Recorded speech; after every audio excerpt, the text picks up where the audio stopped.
Hi అండి. Welcome to organic farming. మన ఆరోగ్యం మన చేతుల్లో. చూసారా, ఇవాళ వీడియో వచ్చేసి సీతాఫలం చాలా పెద్దగా ఉందండి. ఇదైతే మా చెట్టుకి కాయలేదు. ఎందుకంటే ఇంత పెద్ద కాయ కాసిందని చెప్పుకున్నా కూడా కొంచెం పద్ధతి అనేది ఉండాలి కదా.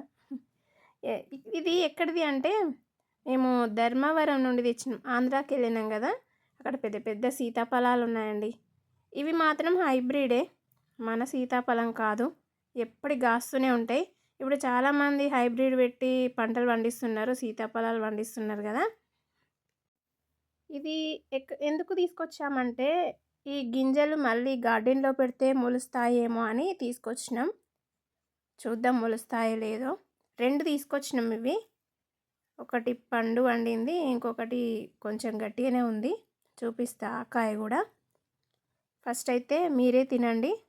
ఎంత పెద్ద ఉంది చూడండి. ఒక్క కాయ తినలేం కదా ఒక్కలం, అది ఇద్దరం తినొచ్చు ఆ కాయని. అంత పెద్ద సైజులో ఉంది, కానీ చాలా బాగుంది.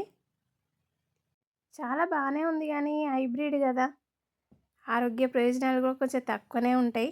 మన దేశీ పండు అంత ఉండవు దీనిలో ఆరోగ్య ప్రయోజనాలు. ఇప్పుడు మనం తెలుసుకుందామా. ఏ సీజన్లో దొరికే పండ్లను ఆ సీజన్లో తింటే ఆ బాడీకి చాలా హెల్ప్ఫుల్గా ఉంటుంది. బాడీ అనేది సహకరిస్తుంది అన్నట్టు. వీటిని తినడం వలన చాలా ఆరోగ్య ప్రయోజనాలు ఉన్నాయని మన ఆరోగ్య నిపుణులు కూడా చెప్తున్నారు. ఇందులో ఇమ్యూనిటీని పెంచే గుణాలు, యాంటీ ఆక్సిడెంట్లు ఉంటాయని తెలిపినారు. ఫైబర్ ఎక్కువ ఉండడంతో మలబద్ధకం సమస్యను తగ్గిస్తుంది, డిప్రెషన్లోకి వెళ్లకుండా చేస్తుంది, heart stroke, brain stroke, cancer బారిన పడకుండా కాపాడుతాయని చెప్తున్నారు వైద్య నిపుణులు. వీటిని షుగర్ పేషెంట్స్ తీసుకోవచ్చా అంటే తీసుకోవద్దంటున్నారు మన వైద్య నిపుణులు. ఎందుకంటే ఇందులో షుగర్ శాతం ఎక్కువ ఉంటుందంట. ఒకవేళ తినాలి అనుకుంటే సగం సీతాఫలమే తినాలి ఈ షుగర్ పేషెంట్స్. షుగర్ ఎక్కువ ఉంటే మాత్రం ఇది అస్సలు తీసుకోకండి షుగర్ పేషెంట్స్. దీన్ని గర్భిణీలు కూడా తీసుకోవచ్చు. బేబీ బ్రెయిన్కి చాలా ఉపయోగపడుతుంది. కానీ కొంతమంది ఈ పండ్లను తింటే జలుబు చేస్తుంది అంటారు, కానీ అస్సలు చేయదండి. ఇందులో చక్కెర శాతం ఎక్కువ ఉంటుంది, జలుబు చేస్తుంది అని భయపడుతూ ఉంటారు. సీతాఫలం పండే కాదు, ఆకులతో కూడా ఎన్నో ఆరోగ్య ప్రయోజనాలు కూడా ఉన్నాయి.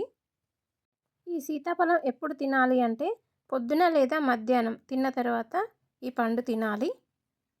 రాత్రి పడుకునే ముందు మాత్రం అస్సలు తినకండి. అలాగే సీతాఫలం తిన్న తర్వాత వెంటనే నీళ్లు మాత్రం తాగకండి. నీళ్ళు తాగితే వెంటనే ఈ సీతాఫలం అనేది డైజెస్టివ్ జ్యూసెస్తో మిక్స్ అయ్యి డైజెషన్ని తగ్గిస్తూ ఉంటుందంట. ఇదండి కంప్లీట్గా సీతాఫలం ఆరోగ్య ప్రయోజనాలు. ఎవరు తినాలి, ఎవరు తినకూడదు, ఎప్పుడు తినాలి, ఎప్పుడు తినొద్దు అనేది. ఇప్పుడు మనం ఈ గింజలని గార్డెన్లో పెడదాం. చూడండి, ఇది కాయ. అది నేను ఒకటి పండు తీసుకున్నా కదా, పండులోని గింజలు ఇవి. ఇది మాత్రం ఇంకొక 2 days అయితే పండు పండుతుంది.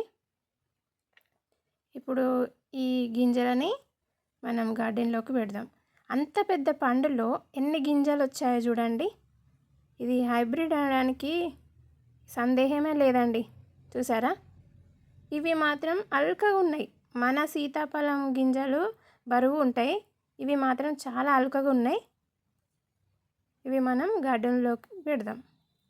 నేను ఇక్కడ బోర్ దగ్గర పెడుతున్నా. చూడండి, ఒక దాంట్లో 2 పెట్టేస్తే ఒకటి మొలిసిన ఒకటి మొలవకుండా సపోర్ట్గా ఉంటుంది. అది అన్నిట్లో 2 వేస్తున్నా. ఇది మొలిసిన తర్వాత మళ్ళీ వీడియో తీస్తా. మరి మొలిసినాయా మొలవలేదా అని మీకు తెలియాలి కదా. మొలిసిన తర్వాత మాత్రం తప్పకుండా వీడియో తీస్తా. చిన్నగా 1 ఇంచు మందం మట్టి తీసుకొని ఆ మట్టిలో ఇవి వేసుకోవాలి, అంతే అయిపోతుంది. కొంచెం లోతులో వేసుకుంటే మాత్రం మళ్ళీ మొలవవు, అవి మొలక రాదు. నేను ఒక 5-6 దిక్కులో పెట్టిన గింజలు. ఇప్పుడు ఎన్ని రోజులకు మొలుస్తాయో, మొలిసిన తర్వాత మళ్ళీ తప్పకుండా నేను వీడియో తీస్తా. నా ఛానల్ని సపోర్ట్ చేస్తూ ఉండండి ఇలాగే.